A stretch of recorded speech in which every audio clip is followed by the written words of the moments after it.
All right, y'all, let's talk about anabolic agents. So what we're going to do now is move through the WADA prohibited list, and we're going to start looking at each category of prohibited substances and methods. And so the first section in the list is substances and methods prohibited at all times, or in other words, in and out of competition. And so this section is divided into prohibited substances, and then prohibited methods. So you see the prohibited substances S0 through S5, and then prohibited methods M1 through M3. Now, the first category under those prohibited substances is that S0 category, non-approved substances. So these are any pharmacological substance which is not addressed by any subsequent sections of the list, and with no current approval by any government regulatory health authority for therapeutic use, and these are prohibited at all times. So basically it's kind of covering anything not included in the list there. Okay. Now the next category in the list here is the S1 anabolic agents, and these are prohibited. And so anabolic agents, they're largely comprised of anabolic androgenic steroids. And when people talk when they talk about doping, they're usually referring to, or they usually say the use of steroids, even if steroids weren't the drug that was actually used. But these anabolic androgenic steroids are one of the most prevalent groups of doping agents that are used. And they're widely used by athletes in all sport for their performance-enhancing properties, but they're also used by recreational athletes for their image-enhancing properties as well. Now, there has been some debate regarding their efficacy and the potential side effects of the anabolic androgenic steroids.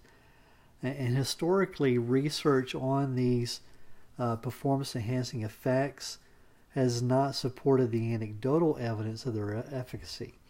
But research over the past few decades has now confirmed that anecdotal evidence, and we'll look at some of the shortcomings of earlier research as well as a key study that supports what steroid users have long known. We're also going to look at the purported side effects for the use of anabolic androgenic steroids, as well as situations that may make these concerns even greater. Now, after our discussion of the anabolic androgenic steroids, we're going to look at another category of prohibited anabolic agents, and these are labeled the other anabolic agents in the WADA prohibited list. So these include, bring those down here, so these include, but are not limited to, you see the list there. Now we're going to talk about clenbuterol. We're going to talk about the selective androgen receptor modulators, or the SARMs, and we'll talk about tibolone. Okay, so let's start with the anabolic androgenic steroids. So we see that the WADA prohibited list separates these into exogenous anabolic androgenic steroids and endogenous substances. So the exogenous, and by the way, the endogenous steroids when administered exogenously. Now the exogenous refers to substances or a substance which is not ordinarily produced by the body naturally, and then endogenous refers to a substance that is produced naturally by the body. So we see the list here. These are the exogenous anabolic androgenic steroids. We see several listed here, obviously, but we see on the right there, you see stanozolol. This was the steroid that Ben Johnson tested positive for in the 1988 Olympics. We also see tetrahydrogestrinone, or THG. This is also known as the Clear. This is that designer steroid that was at the center of the Balco scandal, and it was specifically designed to avoid detection. Now, here we have the endogenous anabolic androgenic steroids.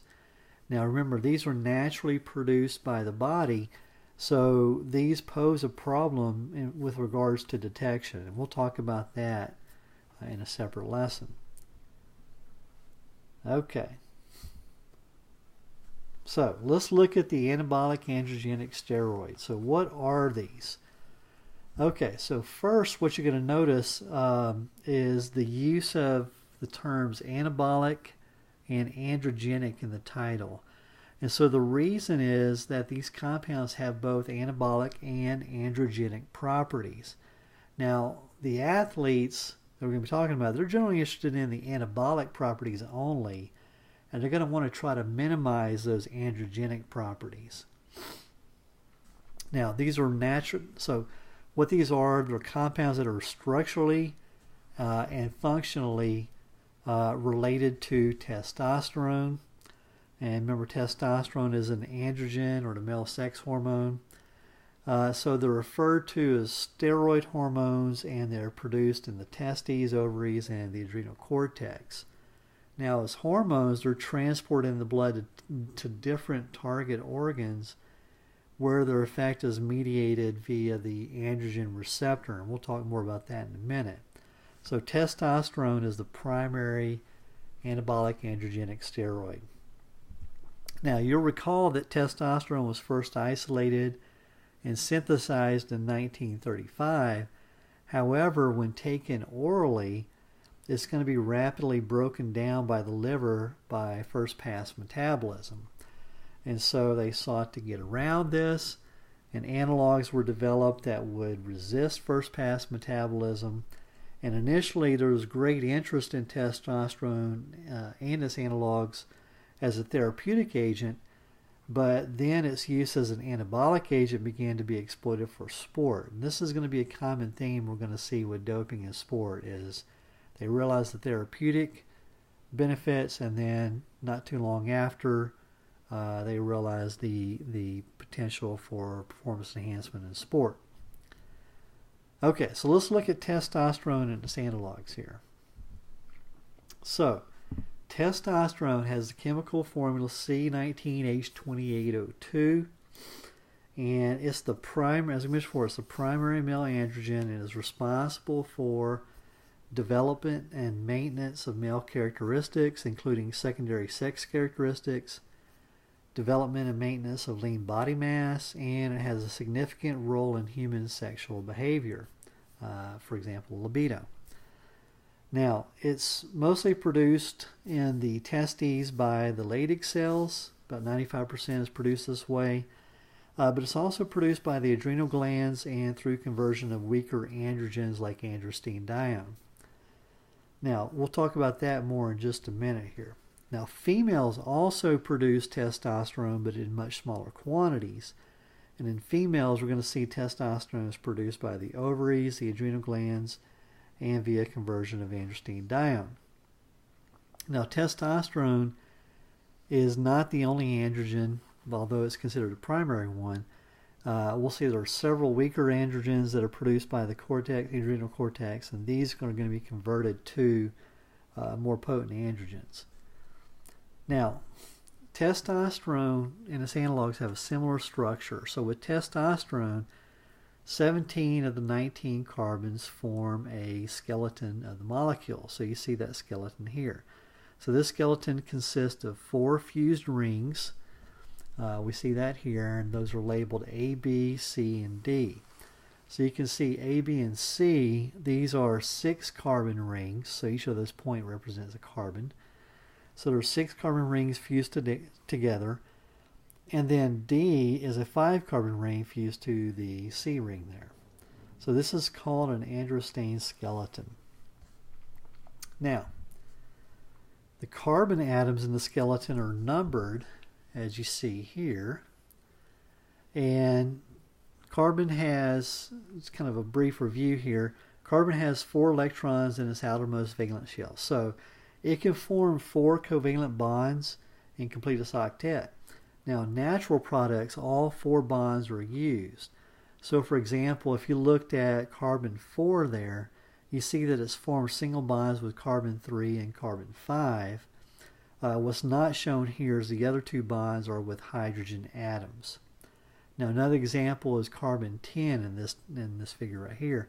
So it forms single bonds with carbon 1, carbon 5, carbon 9, and then carbon 19. Now, most of the carbon-carbon bonds in the skeleton are single bonds that you see here. I'll show you an example of a double bond in a minute. But we will see some double bonds depending upon the analog. So, for example, we see a double bond here between the 4th and 5th carbon, and then we also see a double bond between the 3rd carbon and oxygen there. This is testosterone again. So let me see if I can point this with my mouse here, and I cannot. Okay, but you see the lower left there, you see the double bonds there.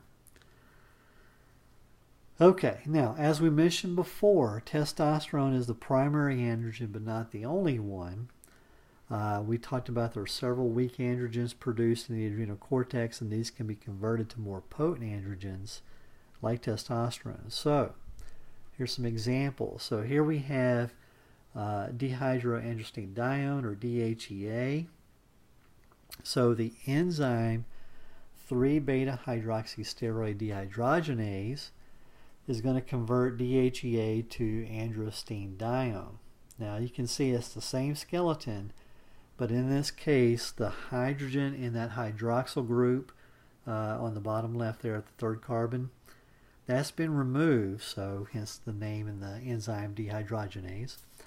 So the hydrogen in the hydroxyl group has been removed, and now there's a double bond that is between that 3rd carbon and the oxygen there. So 3-beta-hydroxysteroid dehydrogenase. Now, androstenedione, you've probably heard of that before. So if you are old enough and you were following the 1998 home run, single season home run chase by Mark McGwire and Sammy Sosa, about middle of that race there, middle of the summer, during an interview with Mark McGwire, a reporter noticed a bottle of an androstenedione supplement. So that's when it kind of became more popular and people heard about that. Okay, so let's move forward. That androstenedione then is the immediate precursor to testosterone in this biosynthetic sequence. So it can be converted by 17-beta-hydroxysteroid dehydrogenase to testosterone. So here we have testosterone. So what this is doing, it adds a hydrogen or a hydroxyl group at the 17th carbon, so you see in the upper right there, and it removes that double bond between the 17th carbon and the oxygen from androstenedione. Okay, now this same enzyme, 17-beta-hydroxysteroid dehydrogenase, also acts on other steroids with similar structures. So for example, it converts 19-norandrostenedione to 19-nortestosterone, which is more commonly known as nandrolone. Okay, so we'll talk about that later. So let's get back to testosterone here.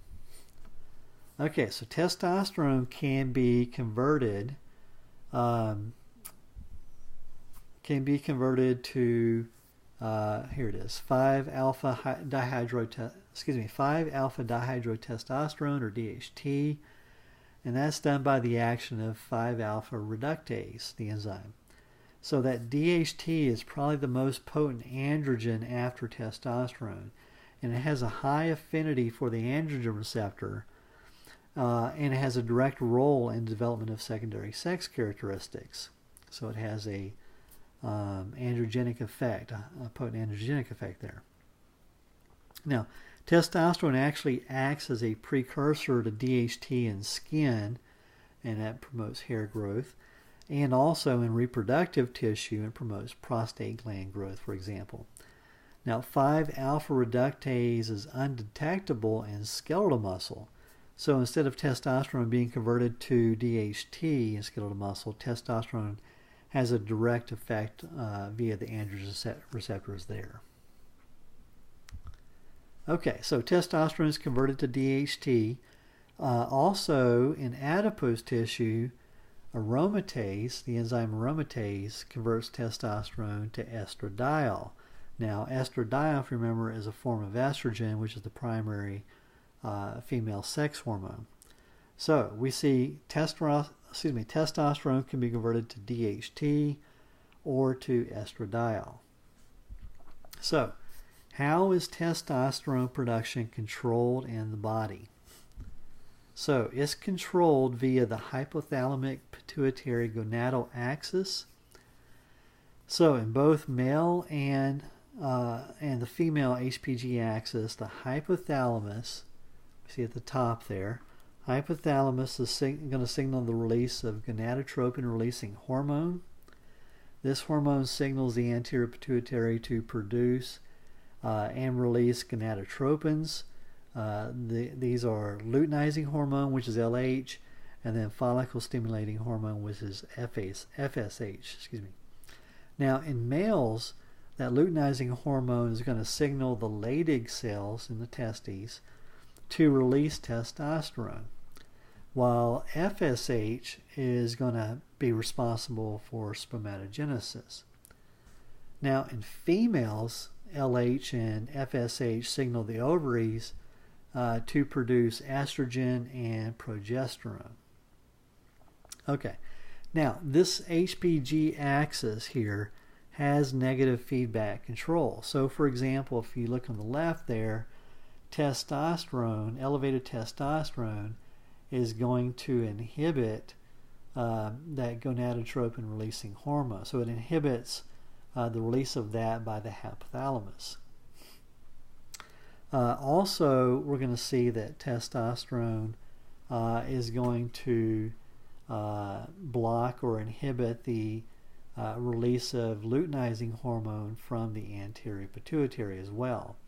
Now, control of androgen production from the adrenal cortex is less clear as far as the regulation of that because it does involve other factors, other sex steroids, and other hormones like insulin and growth hormone.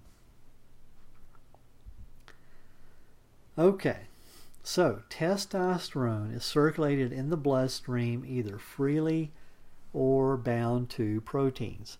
So about 2 to 3% of the total circulating testosterone is free. Another roughly approximately 44% or so is bound to sex hormone binding globulin, or SHBG. That's sex hormone binding globulin. And the remainder of the testosterone, about 53-54%, is bound to albumin. Now, the high binding affinity of that SHBG for testosterone and its inability to penetrate cell walls is going to make this testosterone essentially inactive. Now, free testosterone and testosterone that's weakly bound to albumin is bioavailable. So that means that it can penetrate the cell walls and bind with androgen receptors. Okay, so what does that look like? Okay, so here's an example of testosterone's action in an androgen responsive cell. And so testosterone enters the cell, see here, and it's going to be altered so it can bind with this androgen receptor. So, for example, 5-alpha reductase may convert it to DHT. Now, binding with that androgen receptor displaces proteins that are associated with that androgen receptor and allows it to come together with another bound androgen receptor. So you see those two coming together just outside the nucleus there. Now, these two coupled androgen receptors then enter the nucleus, and they're going to signal DNA to initiate gene transcription. And that gene transcription is going to be of specific genes to bring about their target response. So, for example, growth of lean tissue. Okay, we'll talk more about that in a separate lesson.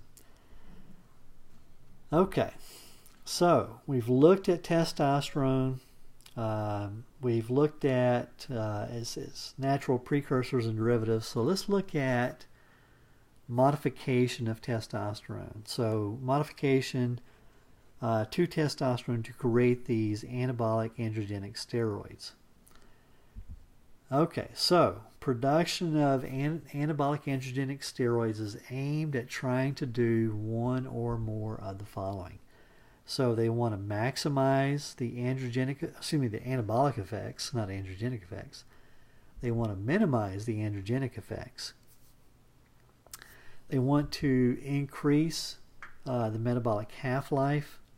They want to limit first-pass metabolism, and then or reduce the absorption rate from an intramuscular depot. Now, some anabolic androgenic steroids have increased anabolic potential, but none have been able to get rid of the androgenic effects. So the potential of androgenic side effects is still present in all anabolic androgenic steroids. Okay, so let's go back to our numbered androstened skeleton here. And so what's shown here are the major sites. We're going to see here is the major sites of modification in the formation of synthetic anabolic androgenic steroids. So now these steroids, I'm going to just start calling them AAS to make it easier. So these AASs are not highly fat soluble. So they are esterified to increase their fat solubility. So esterification of the 17-beta hydroxyl group, we see here, this is a type A modification. This forms AASs known as testosterone esters. So these now have an enhanced lipid solubility, and so that an intramuscular administration results in slowed release into the circulation, and this enables prolonged activity and reduced hepatotoxicity or liver toxicity. Now, earlier we said that testosterone is highly ineffective if taken orally due to first-pass metabolism by the liver. So alkylation at the 17-alpha position, which is a type B modification here, this results in a 17-alpha alkylated AAS. Now these have the ability to limit first-pass metabolism by the liver, so they may be administered orally. Okay, so it limits first-pass metabolism. Okay, the last one here, so structural modifications. Okay, here we go. Structural modifications here to these other positions, any other position on the skeleton. This is a type C substitution. This produces greater anabolic potency of the anabolic androgenic steroid. Okay, now here what we see, these are examples of those anabolic androgenic steroids by their modifications that we just talked about, and also shows their routes of administration. So the first group there, you see this is unmodified testosterone, and you see you have testosterone can be administered by either a gel or by a patch on the skin. This has a short half-life. Both the gel and the patch has a short half-life, so it must be administered daily to have its effects. And you can see some of the trade names there. The testosterone esters, you see here, you see some of the examples here, and these are administered through an intramuscular injection. So these are injected directly into the muscle and absorbed directly into the bloodstream. You see the 17-alpha alkylated anabolic androgenic steroids. One of those examples there is stanozolol with a trade name Winstrol. And so this route of administration is oral. And then you see some examples there of the 19-nortestosterone esters. So when we talked about this as nandrolone, and so nandrolone and its modifications, these are also doping agents. Now, nandrolone is attractive as a PED to these people that are using this. because it's not converted to DHT and has fewer androgenic effects. And so a popular choice here for people that use this is decadurabolin or decadurabolin. And this is done through an intramuscular injection. Okay, so what are the clinical uses of these anabolic androgenic steroids? Okay, so if we look at these, we see that we mentioned before that the anabolic androgenic steroids stimulate muscle growth and bone and red cell production, but their clinical use is currently limited. Now, since the late 80s, the licenses of many of these anabolic androgenic steroids have been revoked, and the remaining AASs have been used in hormone replacement therapy in males with hypogonadism. So basically, in those males that are experiencing reductions in testosterone production or not producing enough testosterone. Now, anabolic androgenic steroids are now being considered useful therapeutic agents for certain conditions. So, for example, to prevent muscle wasting or cachexia with HIV and AIDS patients or with burns patients. So they are showing some use and potential therapeutic use there. Okay, so this was a kind of a brief introduction to testosterone and its analogs, and we looked at the structure of testosterone. We looked at the modifications to testosterone to produce anabolic androgenic steroids. And we're going to see in the upcoming lessons, we're going to look at how coaches and athletes are exploiting these anabolic androgenic steroids for enhanced performance. And we're going to look at the detection of these anabolic androgenic steroids and also look at the adverse effects of using these. So that's it for the intro lesson here.